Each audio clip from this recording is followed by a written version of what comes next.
Hello, welcome everybody, and welcome to my garden.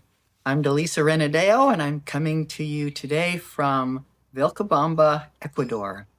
And the reason I film all of these things in the garden is because I think we need to remember that there's so much beauty in the world, even when there's also so much trauma and difficult things to deal with, which I am going to be talking about today.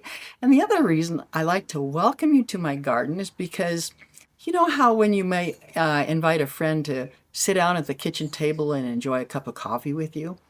Well, I'm more of a come into my garden and let's talk together kind of a person.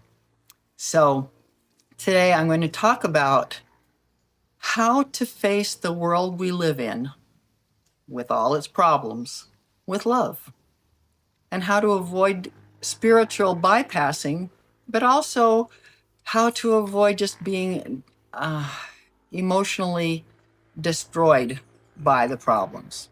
So it's obviously not hard to see that our world is in turmoil.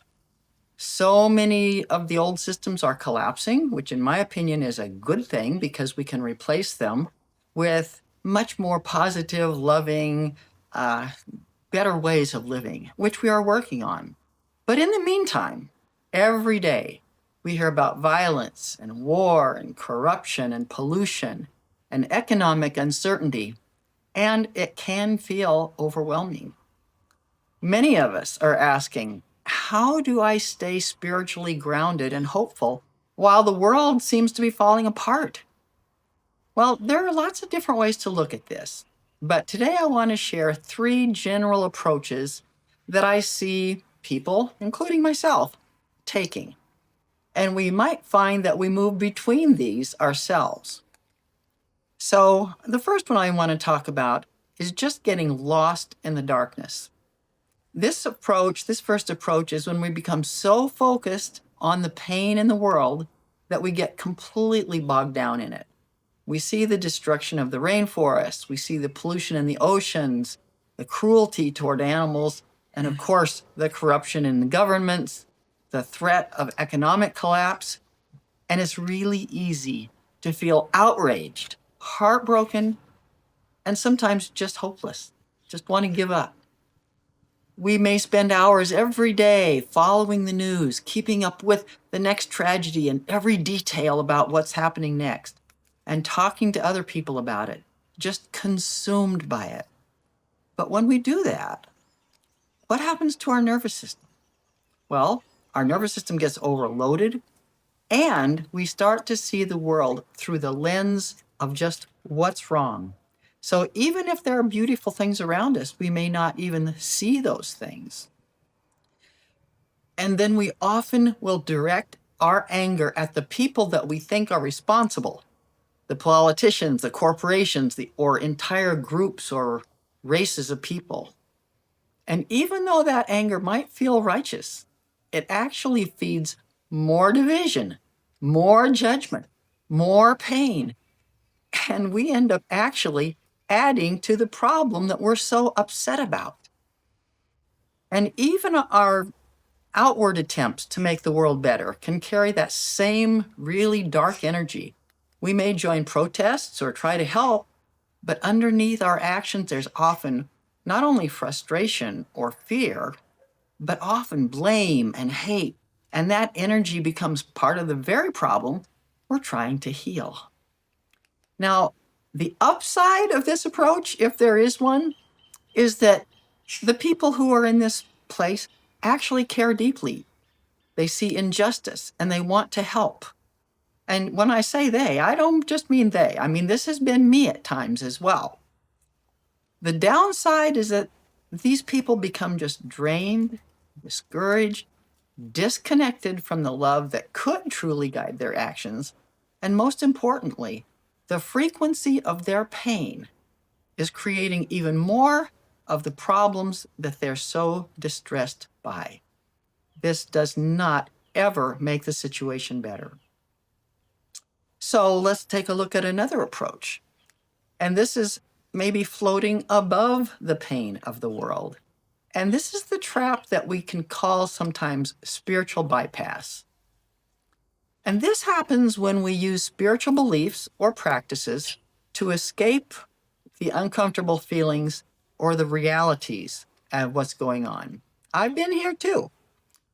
And we might, if we're in this category, we might start to believe that everything is perfect or it's all God's will, and therefore there's no need to engage with the world's suffering. We may spend hours in meditation or surrounding ourselves with other people who agree that the only thing we need to do is stay positive or just love everyone. Now, love is the ultimate answer, but when we use it to avoid seeing what's real, it becomes a shield rather than a bridge. And in this bypassed state, we can also easily overlook the areas in our own lives where we could be more compassionate or more honest or more kind, especially toward the people that we disagree with. We may speak of light while quietly ignoring the shadow in ourselves. And as a result, our spirituality becomes a form of escape rather than transformation. Now, the upside of this second approach is that it does help us to feel peaceful and calm, but the downside is that it separates us from authentic engagement, from being the hands and the heart of love in action, and even from doing our own inner spiritual work to bring our lives into alignment with our spiritual values. So now I want to talk about a third choice. And this is where we walk in both worlds. And I call it spiritually engaged living. And it's actually, we're engaged spiritually and we're engaged in living. And so I like the engaged approach. Here we acknowledge the world's pain. We see it, we know about it, but we don't drown in it. We also recognize our own pain. And rather than numbing or denying it, we meet it with compassion toward ourselves. And then we turn to our spiritual tools that can help us to stay steady, clear, and loving. And we remember that there is still immense beauty and goodness in the world. And we make a point of noticing it and celebrating it and giving thanks for it. And we also recognize that our thoughts, prayers, and energy are immensely powerful. And we consciously send loving intentions toward the people and places in the world that need healing. We're aware of our own thoughts and feelings and that they carry a frequency. And we know the importance of power of contributing the higher frequencies of love, and gratitude, and joy to the world. And when we do that, it is helping to lift the collective frequency, which is actually helping to correct the problems. And we also do our own inner work. I can't stress this enough. We can challenge our own beliefs and judgments and ask ourselves, as Byron Katie teaches us, is it true? Is it really true when we're making a judgment about something? We can also practice saying, I don't know, instead of reacting with blame when we see other people doing things that we don't like cutting us off in traffic. We can also pause and take a deep breath before we respond, as I talked about in the past video, when something upsets us, because there is this small space between the stimulus and the response. If we take that breath and make a choice, we can make a better choice. And so something else that's important also is that we can let our love for the world express itself in tangible ways, like maybe we volunteer with an animal rescue group, or maybe we contribute to a soup kitchen. Maybe we learn permaculture techniques to help our gardens work in harmony with nature.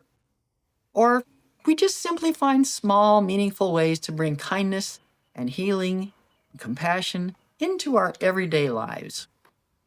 The key difference between these three different approaches is the energy behind our actions. When we act from love rather than anger, we become part of the world's healing instead of adding to its pain. So the upside of this third approach is that it keeps us aligned with both truth and love.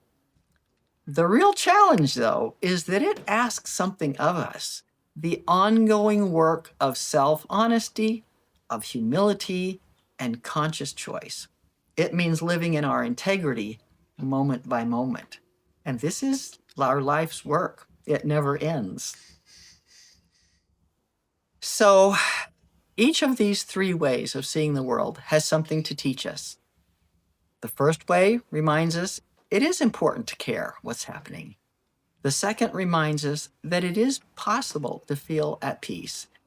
And the third one invites us to integrate the two, to care deeply, but from the energy of peace. And when we live this way, we don't need to bypass anything because we face life fully, its beauty and its pain, and we meet it all with love. And that's what it truly means to say yes to life. So I want to thank you for joining me today, and please do share this with anyone you think might be helped by it. We're all living in times of tremendous change, and we can all support each other in many ways. And sharing this message may be one of the ways that you can help others. And if you have not yet subscribed, I invite you to do that now. That way you'll be notified when my next video is published, which is twice a week on Wednesdays and Sundays. And after you click the subscribe button, you'll need to click the little bell icon next to the subscribe button and choose the word all in order to be notified of each video as it comes out. So thank you again for joining me today and for contributing your own love and gratitude and joy to this world. Together, we are making a difference.